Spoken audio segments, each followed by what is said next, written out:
sisters and brothers of America. अमेरिकी बहनों और भाइयों, स्वामी विवेकानंद के इन 4 शब्दों ने अमेरिका का दिल जीत लिया।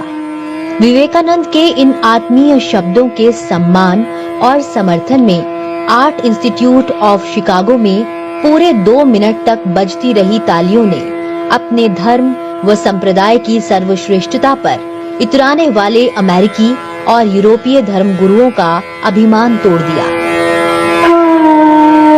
11 सितंबर 1893 भारत से पहुंचे एक युवा सन्यासी ने ज्ञान से भरे तेजस्वी ओजस्वी भारत से दुनिया का साक्षात्कार करवाया।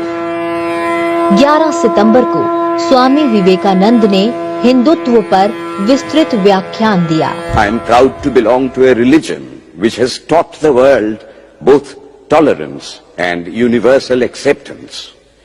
We believe not only in universal toleration, but we accept all religions as true. I am proud to belong to a nation which has sheltered the persecuted and the refugees of all religions and all nations of the earth. I am proud to tell you that we have gathered in our bosom the purest remnant of the Israelites who came to southern India and took refuge with us in the very year in which their holy temple was shattered to pieces by Roman tyranny.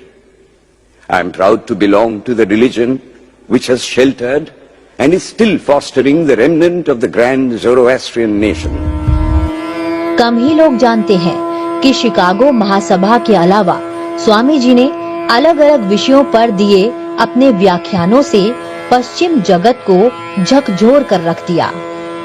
20 सितंबर 1893 अपने भाषण में स्वामी विवेकानंद ने ईसाइयों की आलोचना करते हुए कहा कि आप जितने प्रयास लोगों का धर्म बदलने के लिए करते हो, उतने प्रयास उनका पेट भरने के लिए क्यों नहीं करते हो।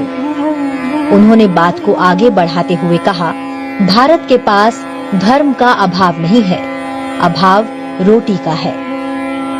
27 सितंबर को जब सम्मेलन का समापन हुआ तो स्वामी जी ने धार्मिक एकता पर बल देते हुए 2 टूक कहा कि किसी एक धर्म की विजय बाकी सब धर्मों के विनाश से सिद्ध होगी तो ये असंभव है। भारत का एक संत सपूत 125 साल पहले संपूर्ण भारत की आवाज अमेरिका में बुलंद करता है। 11 सितंबर 1893 को अमेरिका के शिकागो की धर्म संसद में दिए गए अपने भाषण में भारत की मजबूत छवि पेश करता है। नतीजा सामने है। अमेरिकी सेंसर के नतीजे बताते हैं कि अमेरिका के 38% लोगों ने भारतीय संस्कृति, अहिंसा और योग में आस्था जाहिर की है। जाहिर है स्वामी जी चाहते थे कि दुनिया सर्वधर्म समभाव और सौहार्द की राह पर चले। आइए हम लक्ष्य लेकर आगे बढ़ें और तब तक ना रुकें जब तक वो मिल ना जाए।